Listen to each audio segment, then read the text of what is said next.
ಪಿತನ ಸುತನ ಮತ್ತು ಪವಿತ್ರಾತ್ಮರ ನಾಮದಲ್ಲಿ ಆಮೆನ್. ಅನ್ಯ ಭಾಷೆಗಳ ನಮಗಿಂದು ನೀಡು ದೇವಾ, ಆತ್ಮನ ವರಗಳಿಂದ ನಮ್ಮನ್ನು ತುಂಬು ದೇವಾ. ದೇವರ ಆತ್ಮ ನಮ್ಮ ಮೇಲೆ ಇಳಿಯುತ್ತಿದೆ, ಅಗ್ನಿಯ ಅಭಿಷೇಕ ನಮ್ಮ ಮೇಲೆ ಸುರಿಯುತ್ತಿದೆ. ಪ್ರಸನ್ನ ವೇಳೆ ಇದು, ಪ್ರಸನ್ನ ವೇಳೆ ಇದು, ಅಭಿಷೇಕದ ಸಮಯ. ನೂತನ ಸೃಷ್ಟಿಯಾಗಿನ ಮಾರ್ಪಡುವ ಸಮಯ, ಕ್ರಿಸ್ತನ ಸಾಕ್ಷಿಯಾಗಿನ ಮಾರ್ಪಡುವ ಸಮಯ. ಪವಿತ್ರಾತ್ಮರ ಕಾರ್ಯಕಲಾಪಗಳು ದಿನೇ ದಿನೇ ಪ್ರೇಷಿತರನ್ನು ಮಾರ್ಪಡಿಸಿ ಕ್ರಿಸ್ತನಿಗೆ ಸಾಕ್ಷಿಯಾಗಿ ಮಾರ್ಪಡಿಸಿದ ಪರಿಶುದ್ಧಾತ್ಮರ ಕಾರ್ಯಕಲಾಪಗಳು ನಮ್ಮಲ್ಲಿಯೂ ನಮ್ಮ ಕುಟುಂಬದಲ್ಲಿಯೂ ನಮ್ಮ ಮಕ್ಕಳಲ್ಲಿ ಇಂದಿನ ಯುವ ಜನಾಂಗದಲ್ಲಿ ಅಭಿಷೇಕವಾಗಿ ಕಾರ್ಯ ಮಾಡುವಂತೆ ಈ ದಿನದ ಜೀವಸ್ವರದ ಮೂಲಕ ನಾವು ಪ್ರಾರ್ಥಿಸೋಣ. ಆಮೇನ್. ಪ್ರಭು ಕ್ರಿಸ್ತರಲ್ಲಿ ಆತ್ಮೀಯ ಸಹೋದರ ಸಹೋದರಿಯರೇ, ಈ ದಿನದ ಮುಂಜಾನೆಯ ಜೀವಸ್ವರ ಪ್ರೇಷಿತರ ಕಾರ್ಯಕಲಾಪಗಳು 8ನೇ ಅಧ್ಯಾಯ ವಚನ 26ರಿಂದ 40ರವರೆಗೆ. ಓಕೆ. ಅನಂತರ ದೇವದೂತನು ಫಿಲಿಪ್ಪನಿಗೆ, ನೀನೆದ್ದು ದಕ್ಷಿಣಾಭಿಮುಖನಾಗಿ ಹೋಗು, ಅದು ಜೆರುಸಲೇಮಿನಿಂದ ಗಾಜಕ್ಕೆ ಹೋಗುವ ಅರಣ್ಯ ಮಾರ್ಗ. ಪವಿತ್ರಾತ್ಮರ ಅಭಿಷೇಕ, ಪಂಚಾಶತಮದ ಅಭಿಷೇಕಕ್ಕೆ ಮೊದಲು ಪ್ರೇಷಿತರು ಏನೇ ಮಾಡಬೇಕೆಂದ್ರು ಚೀಟಿ ಹಾಕುತ್ತಿದ್ದರು. ಚೀಟಿ ಹಾಕಿ ಚೀಟಿ ಕುಲುಕಿ ಅದರಲ್ಲಿ ಆಯ್ಕೆ ಮಾಡುವುದು ಅಥವಾ ಏನು ಮಾಡುವುದು, ಹೇಗೆ ಮಾಡುವುದೆಂದು ತೀರ್ಮಾನ ಮಾಡುತ್ತಿದ್ದರು. ಪಂಚಾಶತಮ ಅಭಿಷೇಕದ ನಂತರ ಪವಿತ್ರಾತ್ಮರು ನಮ್ಮೊಳಗೂ ನಮ್ಮೊಡನೆಯೂ ವಾಸ ಮಾಡುವ ಕಾರಣ ಅವರು ಸತ್ ಪ್ರೇರೇಪಣೆಯ ಮೂಲಕ ದೇವ ಚಿತ್ತದಂತೆ ನಮ್ಮನ್ನು ಮುನ್ನಡೆಸುತ್ತಾರೆ. ಸೊ ಪವಿತ್ರಾತ್ಮರ ಮಾರ್ಗದರ್ಶನವನ್ನು ಅರಿತುಕೊಳ್ಳುವುದಾದರೂ ಹೇಗೆ? ಸತ್ ಪ್ರೇರೇಪಣೆ, ನಮ್ಮೊಳಗೆ ಒಂದು ಪ್ರೇರೇಪಣೆಯನ್ನ ದೇವರು ಉಂಟು ಮಾಡುತ್ತಾರೆ. ಅದನ್ನು ಗ್ರಹಿಸಿಕೊಳ್ಳುವ ಮಕ್ಕಳಾಗಿ ನಾವು ಮಾರ್ಪಾಡಾಗಬೇಕು. ಉದಾಹರಣೆಗೆ ಎಫೆಸದವರಿಗೆ ಬರೆದ ಪತ್ರ 2ನೇ ಅಧ್ಯಾಯ.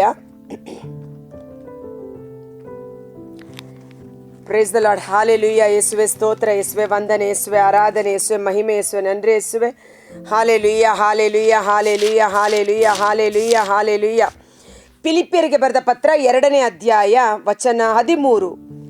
ಏಕೆಂದರೆ ದೈವ ಚಿತ್ತವನ್ನು ನೀವು ನೆರವೇರಿಸುವಂತೆ ಅವರೇ ನಿಮ್ಮಲ್ಲಿ ಸತ್ ಪ್ರೇರೇಪಣೆಯನ್ನು, ಸತ್ಫಲವನ್ನು ನೀಡುತ್ತಾರೆ. ಸೊ ಪವಿತ್ರಾತ್ಮರ ಮಾರ್ಗದರ್ಶನವನ್ನು ಗುರುತಿಸಿಕೊಳ್ಳುವುದಾದರೂ ಹೇಗೆ?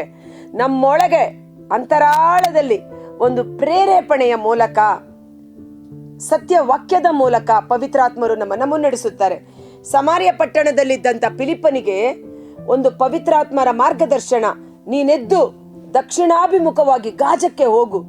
ಪವಿತ್ರಾತ್ಮರು ನಮಗೆ ಮಾತನಾಡುವಾಗ ಸ್ವರಕ್ಕೆ ನಾವು ಕಿವಿಗೊಟ್ಟಾಗ ಅಲ್ಲಿ ದೇವರ ಕಾರ್ಯ ಅಥವಾ ದೇವರ ಚಿತ್ತ ನೆರವೇರುತ್ತದೆ. ಅವನು ಯಾಕೆ ಏನು ಎಂದು ಪ್ರಶ್ನಿಸದೆ ಸ್ವರ ಬಂದ ಕೂಡಲೇ ಅವನು ಎದ್ದು ಆ ಸ್ಥಳಕ್ಕೆ ಹೋಗ್ತಾನೆ. ಅಲ್ಲಿ ಹೋಗುವಾಗ ಪವಿತ್ರಾತ್ಮರ ಒಂದು ಕಾರ್ಯ ಕೈಗೂಡುವುದನ್ನು ನಾವು ನೋಡುತ್ತೇವೆ. ಅಂತೆಯೇ ಫಿಲಿಪ್ಪನು ಹೊರಟನು. ಆಗ ಇಥಿಯೋಪಿಯದ ಕಂಚುಕಿಯೊಬ್ಬನು ಅದೇ ಮಾರ್ಗವಾಗಿ ಬರುತ್ತಿದ್ದನು.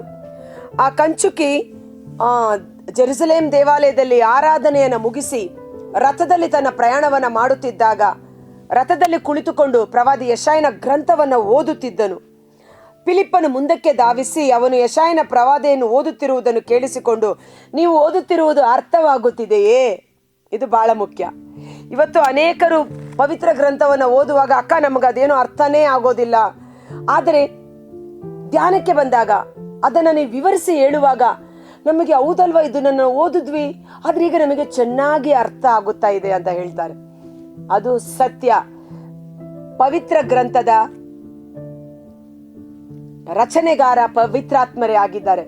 ಸೊ ಆದ ಕಾರಣ ಪವಿತ್ರಾತ್ಮರು ನಮಗೆ ಅದನ್ನು ಅರ್ಥಗರ್ಭಿತವಾಗಿ ಹೇಳಿಕೊಡುವಾಗ ನಮಗೆ ಅದು ಗ್ರಹಿಸಿಕೊಳ್ಳಲು ಶಕ್ತರಾಗುತ್ತೇವೆ. ಪರಿಶುದ್ಧಾತ್ಮರು ಪವಿತ್ರ ಗ್ರಂಥದ ಟೀಚರ್ ಆಗಿದ್ದಾರೆ. Praise the lord. ಹಾಲೆಲೂಯಾ. ಅಲ್ಲಿ ಆಮೇನ್ ಎಂದು ಹೇಳೋಣ.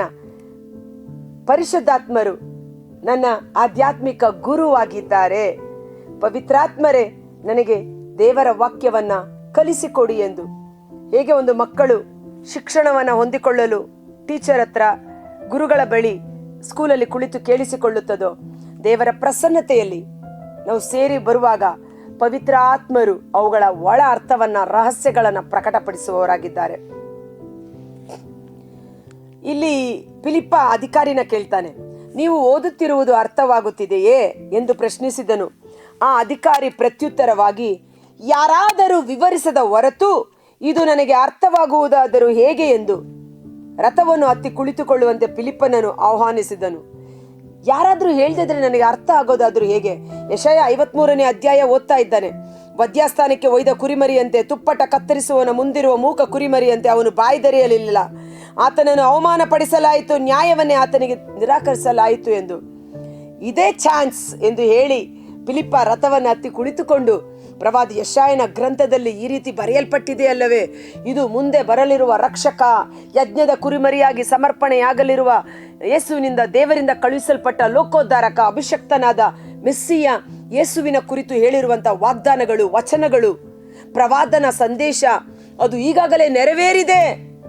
ಯೇಸು ಮನುಷ್ಯನಾಗಿ ಜನಿಸಿ ಬಂದರು, ಶಿಲುಬೆ ಮೇಲೆ ನಮಗಾಗಿ ಪ್ರಾಣತ್ಯಾಗ ಮಾಡಿದರು, ಅವರು ಪುನರುತ್ಥಾನ ಹೊಂದಿ ಸ್ವರ್ಗಾರೋಹಣರಾದರು ಎಂದು ಆ ಯೆಶಾಯನ ಪ್ರವಾದನೆಯನ್ನ ಆಧಾರವಾಗಿಟ್ಟುಕೊಂಡು ಯೇಸುವಿನ ಶಿಲುಬೆಯ ಮರಣದ ಪುನರುತ್ಥಾನದ ಹಬ್ಬದ ಬಗ್ಗೆ ಅವನು ವಿವರಿಸಿ ಹೇಳಿ, ಯೇಸುವನ್ನ ನಂಬುವವನು ಜೀವೋದ್ಧಾರವನ್ನು ಹೊಂದಿಕೊಳ್ಳುತ್ತಾನೆ ಎಂದು ವಿವರಿಸಿ ಹೇಳುವಾಗ ಆ ಅಧಿಕಾರಿಯ ಮನೋನೇತ್ರಗಳು ತೆರೆಯಲ್ಪಡುತ್ತದೆ.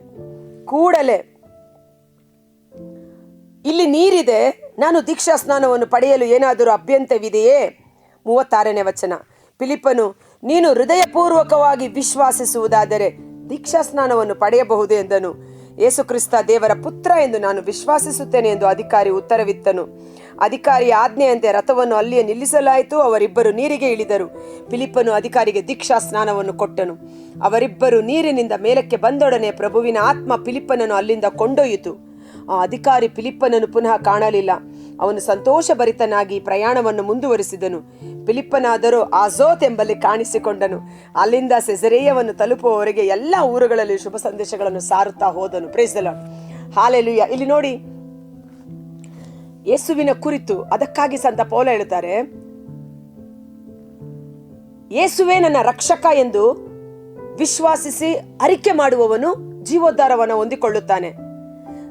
ನಾವು ಅರಿಕೆ ಮಾಡಬೇಕಾದ್ರೆ ವಿಶ್ವಾಸಿಸಬೇಕು. ಹೃದಯದಲ್ಲಿ ವಿಶ್ವಾಸಿಸಬೇಕಾದರೆ ಆ ವಾಕ್ಯದ ಬಗ್ಗೆ, ಯೇಸುವಿನ ಬಗ್ಗೆ ನಾವು ಕೇಳಿರಬೇಕು. ನಾವು ಕೇಳದ ಹೊರತು ನಂಬಲು ಸಾಧ್ಯವಿಲ್ಲ, ನಂಬದ ಹೊರತು ಅರಿಕೆ ಮಾಡಲು ಸಾಧ್ಯವಿಲ್ಲ. ಅರಿಕೆ ಮಾಡದಿದ್ದರೆ ರಕ್ಷಣೆ ಇಲ್ಲ. ಸೊ ಅರಿಕೆ ಮಾಡಲು ನಂಬಬೇಕು, ನಂಬುವುದಕ್ಕೆ ನಾವು ಕೇಳಿಸಿಕೊಳ್ಳಬೇಕು.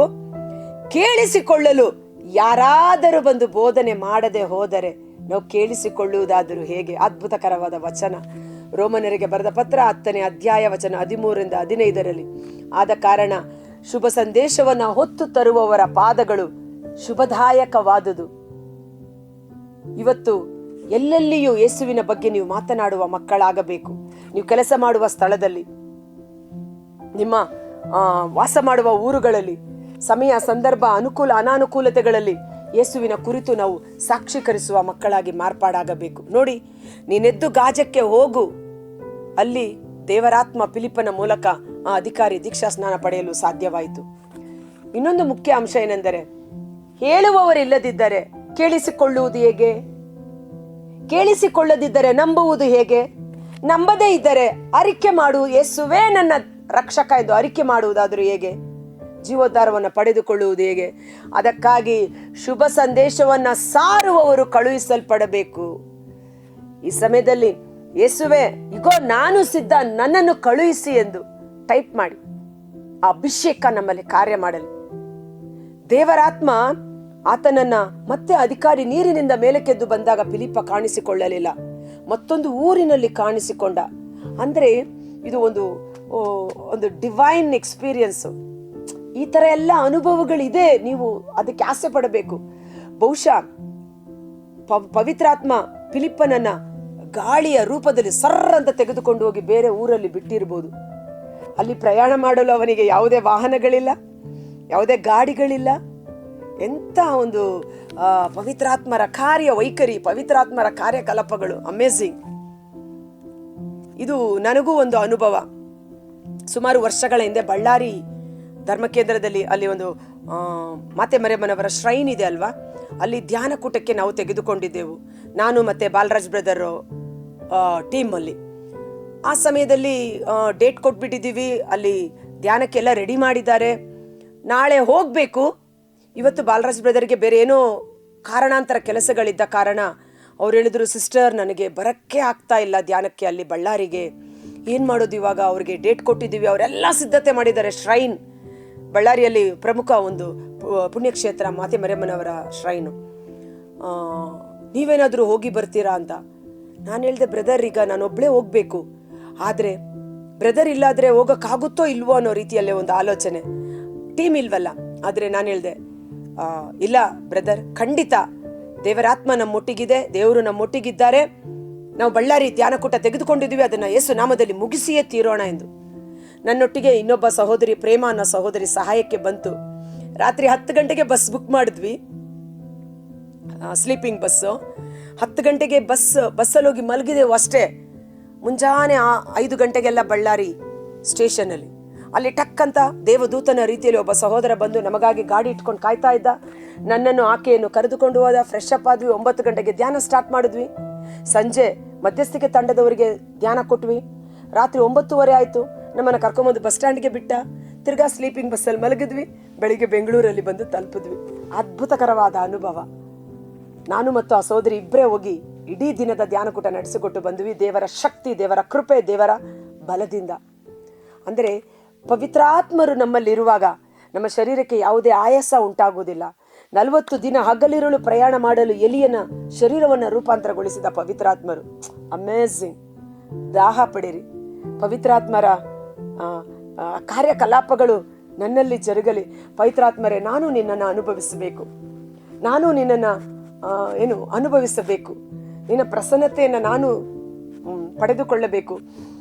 ಈ ಪ್ರೇಷಿತರ ಕಾರ್ಯಕಲಾಪಗಳು, ಅದಕ್ಕಾಗಿ ನಾನು ಹೇಳಿದ್ದು, ದಿಸ್ ಇಸ್ ಪವಿತ್ರಾತ್ಮರ ಕಾರ್ಯಕಲಾಪಗಳು. ಇಲ್ಲಿ ಏನೆಲ್ಲ ಪವಿತ್ರಾತ್ಮರು ಮಾಡಿದರು ಅದನ್ನು ನಮ್ಮಲ್ಲಿ ಮಾಡಲು ಶಕ್ತರಾಗಿದ್ದಾರೆ. ಇಫ್ ಯು ಬಿಲೀವ್, ನೀನು ನಂಬಿದ್ದೆ ಆದರೆ ದೇವರ ಮಹಿಮೆಯನ್ನು ಕಾಣುವೆ. ಅದ್ಭುತಕರವಾದ ಅನುಭವ. ಕರ್ತರಾದ ಯೇಸುವೆ, ಈ ಮುಂಜಾನೆ ಜೀವಸ್ವರವನ್ನು ಆಲಿಸುತ್ತಿರುವ ಪ್ರತಿಯೊಬ್ಬ ಸಹೋದರ ಸಹೋದರನ್ನು ನಿಮ್ಮ ಕರಗಳಿಗೆ ಸಮರ್ಪಿಸುತ್ತೇವೆ. ಪವಿತ್ರಾತ್ಮರು ಪವಿತ್ರ ಗ್ರಂಥದ ಟೀಚರ್ ಆಗಿದ್ದಾರೆ. ಸಂತ ಪೌಲನು ಹೇಳುತ್ತಾನೆ, ಕಣ್ಣಾವುದು ಕಂಡಿಲ್ಲ, ಕಿವಿ ಯಾವುದು ಕೇಳಿಸಿಕೊಂಡಿಲ್ಲ, ಮನಸ್ಸು ಯಾವುದು ಗ್ರಹಿಸಿಕೊಂಡಿಲ್ಲ, ಅಂತ ಅದ್ಭುತ ಕಾರ್ಯಗಳನ್ನ ದೇವರು ತನ್ನ ಮಕ್ಕಳಿಗಾಗಿ ಸಿದ್ಧ ಮಾಡಿಟ್ಟಿದ್ದಾರೆ. ನಾವಾದರೂ ಪವಿತ್ರಾತ್ಮ ಅವರ ಮುಖಾಂತರ ದೇವರು ಇವೆಲ್ಲವನ್ನು ನಮಗೆ ತಿಳಿಯಪಡಿಸಿದ್ದಾರೆ. ಓ ಪರಿಶುದ್ಧಾತ್ಮರೇ, ನಿಮ್ಮ ಕುರಿತು ನಾವು ಪಡೆದುಕೊಳ್ಳುತ್ತಿರುವ ಜ್ಞಾನ, ನಿಮ್ಮ ಅಭಿಷೇಕದ ಮಹತ್ವ, ನಿಮ್ಮ ಕಾರ್ಯಕಲಾಪಗಳ ವೈಖರಿ ನಾವು ಕೇಳಿಸಿಕೊಳ್ಳುವುದು, ಓದುವುದು ಮಾತ್ರ ಅಲ್ಲ ಸ್ವಾಮಿ, ಅದು ನಮ್ಮ ಜೀವಿತದಲ್ಲಿ, ನನ್ನ ಶರೀರದಲ್ಲಿ, ನನ್ನ ಕುಟುಂಬದಲ್ಲಿ ನಾನು ಆ ಪವಿತ್ರಾತ್ಮರ ಕಾರ್ಯಕಲಾಪಗಳನ್ನು, ಅಭಿಷೇಕದ ಮಹತ್ವವನ್ನು ಅನುಭವಿಸುವಂತೆ ನನ್ನಲ್ಲಿ ಕಾರ್ಯ ಮಾಡಿರಿ. ಮಿಕ 7:15 ಇಗೋ ನಿಮ್ಮ ಕಣ್ಣುಗಳು ನೋಡುವವು, ನಿಮ್ಮ ಶರೀರ ಅದಕ್ಕೆ ಸಾಕ್ಷಿಯಾಗಿರುವುದು. ದೇವರ ಮಹತ್ ಕಾರ್ಯಗಳಿಗೆ ನಾವು ನೈಜ ಸಾಕ್ಷಿಗಳಾಗಿ ಮಾರ್ಪಾಡಾಗುವಂತೆ ಫಿಲಿಪ್ಪರಲ್ಲಿ ಕಾರ್ಯ ಮಾಡಿದ ಪವಿತ್ರಾತ್ಮರ ಕಾರ್ಯಕಲಾಪಗಳು ನಮ್ಮ ಜೀವಿತದಲ್ಲಿ ಜರುಗಲಿ. ಆ ಅಭಿಷೇಕ ನಮ್ಮ ಮೇಲೆ ಸುರಿಸಲ್ಪಡುವಂತೆ ಯೇಸುವಿನ ನಾಮದಲ್ಲಿ ಪ್ರಾರ್ಥಿಸಿ ಬೇಡಿ ಹೊಂದಿಕೊಳ್ಳುತ್ತೇವೆ. ಆಮೇನ್.